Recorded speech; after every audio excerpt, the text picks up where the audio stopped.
नमस्कार श्रोतेहो. मागील पत्रात साने गुरुजी सांगतात धर्म म्हणजे काय, वाचन कसे हवे. तसेच ते आपल्याला सांगतात की आपले मन कसे आशा आणि निराशेशी खेळत असते. आणि हो, सोबतच त्यांनी आपल्या जीवनात महत्त्वाकांक्षा ही अतिशय महत्त्वाची आहे हे देखील अधोरेखित केले आहे. चला तर मग पुढे पाहू, म्हणजेच ऐकूयात पुढील पत्र. चिरंजीवी प्रिय सुधास, सप्रेम आशीर्वाद. मध्यंतरी गहाळ झालेले पत्र तुला मिळाले हे वाचून आनंद झाला. तुला पडसे झाले होते का बरे? पोहायला गेली होतीस म्हणून की काय? पोहून आल्यावर कधी निजू नये. त्या दिवशी रविवार असेल, झोपली असशील दुपारी म्हणून पडसे आले असेल, होय ना? परंतु पडशा खोकल्याची आपण परवा थोडीच करतो. तूही करीत नसशील. विहिरी तुडुंब भरल्या आहेत, तोवर पोहायला जा, मौज दुटा. सुधा, विहिरीत कासव आहे का ग? मी लहान होतो तेव्हा आपल्या विहिरीत एक मोठे कासव होते. कासव दिसायला गरीब. देवळातून कासवाची दगडी मूर्ती असते.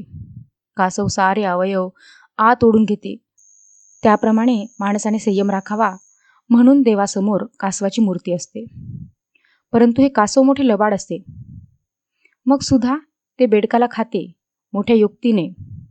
बेडूक पाण्यात असला की त्याच्या खालून कासव येते आणि त्या बेडकाचे तंगडे धरते आणि पाय धरून त्याला फाडते आणि खाते. मी लहानपणी ते दृश्य पाहिले तेव्हा मला शिसारी आली. जगात असे प्रकार असतात, दिसायला गोगलगाय परंतु जगाला छळायलाही तयार.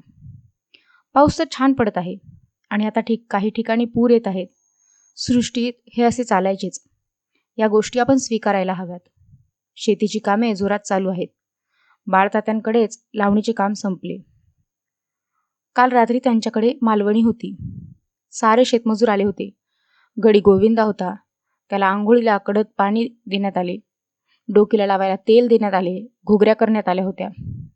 बाळतात्या आग्रह करीत होते. मौज असते, कृतज्ञता असते. सुधा, चिखलात जेव्हा भात रोवतात तेव्हा गाणी म्हणतात, जणू स्फूर्ती येते. भले भले दादा कोंबड्यावर वायदा असे म्हणतात. लहानपणी मी सुद्धा जात असे. आईच्या हातात रोपाची मूठ लावायला देत असे. मूठ आवण घ्यायचे आणि रोवायचे. नाचणी सुद्धा आता आवटायला झाली आहे. पिराच्या माळावर 2 दिवसांपूर्वी हरी कांबळे वगैरे नाचणी आवटीत होते. नाचणीची एक एक काडी टाकीत जायचे आणि ती काडी मूळ धरते नि उभी राहते. किती सजीवता असते त्या लहानशा काडीत. सुधा, सर्वत्र अशी कामे चालली आहेत. पडवळांच्या मांडवावर लहान लहान वाती पडल्या आहेत. भेंड्यांवर फुले आली आहेत. अळू असे माजले आहे की काय सांगू. उषाताईने परवा अळवाच्या पानाचे उंडे लावले होते आणि दुसऱ्या दिवशी मलाही अळवड्या मिळाल्या. सुधाताई, खानदेशच्या बाजूला अळवांच्या पानांना पोथीची पाने म्हणतात आणि हिंदीत आलू म्हणजेच बटाटे. श्रावण महिना आता सुरू झाला. श्रवण करण्याचा महिना म्हणून का श्रावण महिना? पावसाळ्यातील कामे बरीच झालेली असतात. लावणी संपलेली असते. आता पुराण ऐकायचे. श्रावण महिन्यात सप्ताह बसतात. नामसप्ताह असतो. भागवताचा सप्ताह देवळात सुरू होतो. लहानपणी आजी काकू देवळात सप्ताहाला जायच्या. 7 दिवस उपवास म्हणजे फराळ करतात. भागवताच्या सप्ताहात सकाळी 12 वाजेपर्यंत संस्कृत भागवत वाचतात. दुपारी मराठीतील अर्थ वाचतात. श्रावण महिन्याचा श्रवण नक्षत्राशी काही संबंध आहे की काय? सुधा, परवा एक मित्र गंमत सांगत होते. ते आपल्या लहान मुलाला श्रावणाची गोष्ट सांगत होते. आईबापांना तो श्रावण कावडीतून यात्रांना नेतो. तिकडे दशरथ राजा शिकारीला आलेला असतो. श्रावण तहानलेल्या आईबापांना पाणी हवे होते म्हणून सरोवरावर घडा घेऊन जातो. बुडबुड आवाज होतो. दशरथाला वाटते हरण आले. तो बाण सोडतो. श्रावण घायाळ होतो. आईबाप दशरथाला शाप देतात. अशी ती गोष्ट. तू वाचली असशीलच. मुलाला गोष्ट सांगून वडील म्हणाले, श्रावण आईबापांची सेवा करी तशी तू आमची करायला हवी.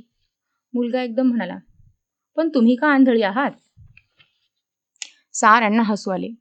लहान मुले कधी कधी सहज बोलतात, परंतु केवढी गंमत. अगं, एकदा रमावहिनींना त्यांची मुलगी म्हणाली, आई, दुसऱ्यांच्या लग्नाला आपण जातो. तुझं लग्न कधी होईल? सांग ना आई. आईची हसून मुरकुंडी वळाली. लहान मुलांची उत्तरे प्रश्न गोळा करू तर सुंदर पुस्तक होईल. तू अरुणाचे शब्द असेच लक्षात ठेव, गोळा करून ठेव.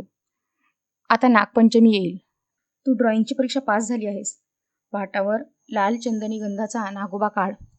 आघाडा वगैरे वहा, लाह्या वहा. आघाडा माहीत आहे ना, पावसात उगवतो. पुण्याला नाग नरसोबाची चित्रे मिळतात, तीच भिंतीवर लावतात. नागपंचमीची कहाणी वाचली आहेस का?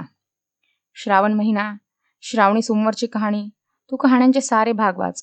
सोपी सोपी भाषा, लहान लहान वाक्ये. लहानपणी मी कहाण्या पाठ केल्या होत्या. 1930 मध्ये त्रिजनापल्लीच्या तुरुंगात असताना मी कहाण्या सांगत असे. नागोबाची कहाणी मला फार आवडते. आटपाट नगर होते या शब्दांनी कहाणी सारंभ होतो आणि ही 60 उत्तरांची कहाणी 5 उत्तरी सुफळ संपूर्ण असा शेवट होतो. कहाणी सांगायच्या आधी गणपतीची कहाणी असते. विघ्ननाशक सर्वत्र हवा. गारुडी येतील, पेटारे उघडतील, गारुडी पुंगी वाजवील आणि फणा करून नाक डोलू लागेल. त्याचे दात पाडलेले असतात, विषाचे वाकडे दात. अगं, रावजी केळकरांकडे उन्हाळ्यात पुंगीवाला आला. पुंगी वाजवू लागला आणि कुठल्या तरी बिळातून जातिवंत सर्प बाहेर आला. डोलू लागला. गारुडी पुंगी वाजवीत होता आणि एकदम सापाची मानगुटी त्याने पकडली आणि त्याचा जबडा उघडला. चिमट्याने त्याच्या घशातील फेस तो बाहेर काढी. तो फेस बाहेर पडताच घट्ट होई. डांबराच्या गोळी एवढी फेसाची टणक गोळी झाली. किती तेजस्वी! हातावर ठेवली तर सूर्यकांत मण्याचा उजेड पडतो तसे दिसे. सापाचा मणी म्हणतात तो हाच की काय, परंतु तो तर त्याच्या डोक्यावर असतो असे वर्णन आहे. तू मुंबईला गेली तर हाफकिन इन्स्टिट्यूटमध्ये जा. तेथे शेकडो प्रकारचे साप आहेत. तेथे साप पकडून त्याला काचेच्या पेल्यात दंश करायला लावतात. विषाचे तेजस्वी बंधू 1-2 गळतात. त्यांची इंजेक्शने तयार करतात. सर्पदंशावर हाच खरा उपाय. मंत्रतंत्र आहे, परंतु खरे नाही वाटत. आपल्या गावी सोमेश्वराच्या देवळात साप चावलेल्या माणसास नेतात. विष उतरते म्हणतात. ते सापच फार विषारी नसतील. या सोमेश्वराची कथा तुला माहीत आहे का? पूर्वी साप विंचू चावला तर सोमेश्वराला हाक मारीत. देवा सोमेश्वरा धाव म्हणत आणि पळी पंचपात्री घेऊन सोमेश्वर यायचा, विषबाधा दूर करायचा. परंतु कोणीतरी खोटीच हाक मारली. साप विंचू न डसता हाक मारली. भोळा सांब आला, परंतु फसला. त्या दिवसापासून तो येईनासा झाला. श्रावण सोमवारी सोमेश्वराच्या देवळात माझ्या लहानपणी कीर्तन व्हायचे. गावाबाहेर झाडीत देऊळ, नदी ओलांडून जायचे. एकदा आजी व मी जात होतो. आजी नदीत पडली. सोमेश्वराच्या देवळाजवळ फार जुने आंब्याचे झाड होते. त्याच्यात मोठी ढोली होती. त्या ढोलीत एक साप होता. तो साप कीर्तन ऐकायचा असे जुने लोक सांगत. आम्ही दुरून बघत असू. सुद्धा श्रावणातल्या शनिवारला संपत शनिवार म्हणतात. आम्ही लहानपणी पहाटे उठून मारुतीच्या पूजेला जात असू. आई रुईच्या फुलांची आणि भाजणीच्या वड्यांची माळ मारुतीला घालायला द्यायची. एक आठवण सांगू. उजळता संपत शनिवार होता. चुल्यात विस्तव घालायला आई उठली होती. विहिरीजवळ खोपटी होती. तेथे पाणी तापवायचा चुला होता आणि ते मोठे मशेरे तपेले त्यावर तापत असायचे. आईबरोबर मीही गेलो. किती रात्र होती कोणास माहीत. बाहेर काळाकुट्ट अंधार. आई विस्तव पेटवीत होती. एवढ्यात किंकाळी ऐकू आली. मी आईला घट्ट मिठी मारली, परंतु आई धीट. ती म्हणाली मणी असेल. पुष्कळ वर्षांपूर्वी मनताई म्हणून आपल्या घराण्यात होऊन गेली. श्रावणात मंगळागौर होती. दुसऱ्या दिवशी पूजा कवळसायला म्हणजे मंगळागौरीचे ते सारे निर्माल्य विहिरीत टाकायला ती गेली नि भरलेल्या विहिरीत पडली. तेथील केळांब्यावर ती भूत झाली म्हणतात. कोणी माहेरवाशीन आली, मुलाजारी पडले तर दही पोहे रात्री केळंब्याखाली नेऊन ठेवायचे. ताप म्हणे जायचा. परंतु आपले विष्णूबाबा होते ना, ते म्हणायचे मी पोहे नेऊन ठेवतो. पोह्यावर दही बरेच होता आणि ते केळांब्याखाली दगडावर बसून पोहे खायचे. त्यांना मणी कधी बादली नाही. आपले विष्णूबाबा धीट. एका सोट्याने वाघ मारायचे. लाथ मारून खिडकीचा जाड गज वाकवायचे. गोठ्यात दूध काढायला गेले तर लोटाभर प्यायचे. मोठे धिप्पाड होते. आपल्या गावात पूर्वी धिप्पाड माणसे होती. तुला यादव भटजी माहिती आहेत? ते वारले. त्यांचे वडील होते ते कच्चे तांदूळ धुवून आणून खायचे. कोणाच्या भानगडीत पडत नसत. रानात जायचे. 4 माणसे डोक्यावर द्यायला लागतील अशी गवताची भल्ली मोठी वरण आणायचे. एकदा सोनार आळीजवळ थकले म्हणून वरण टाकून पाणी प्यायला गेले. भटजी नुसते नका पाणी पिऊ, गुळाचा खडा घ्या, कोणी म्हटले. भटजींना कसा पुरेल इतका? दुसरा म्हणाला थट्टा होता होता भटजींनी 10 शेर गुळ खावा, त्यांना 10 रुपये देऊ, अशी पैज लागली.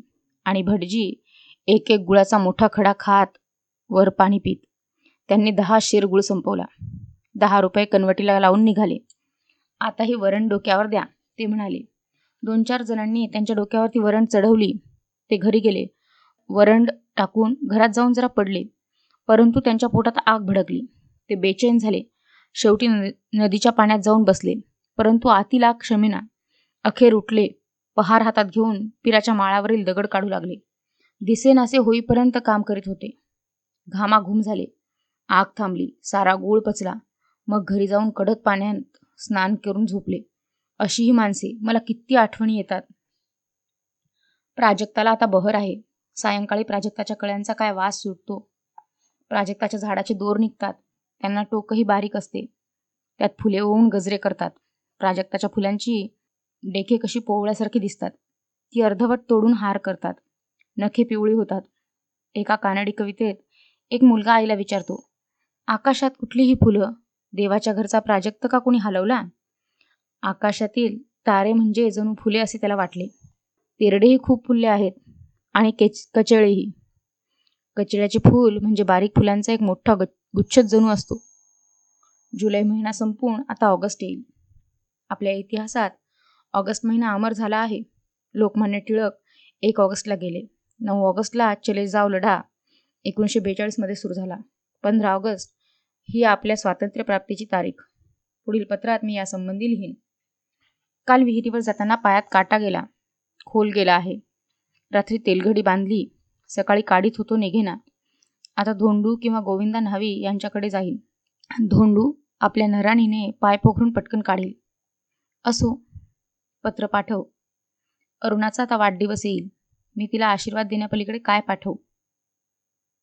उदंड आयुरारोग्य अरुणास सदा मिळो. हसो खेळो कुदो नाचो. खुशाल झबले मळो. पृथ्वीचा आणि सूर्याचा सुखद स्पर्श होऊ दे. वारा पाऊस लागून अरुणा नीट वाढू दे. ज्ञानाची लागू दे गोडी. प्रेम सर्वांवर करी. प्रार्थना प्रभूला माझी. दया सिंधू पुरी करो. अच्छा. आशा, पप्पी यांना माझी आठवण म्हणून 2-2 थपडा दे. तुझा अण्णा, साधना. 30 जुलै 1949. पुढील पत्र पुढील भागात. तोवर हॅपी लिसनिंग.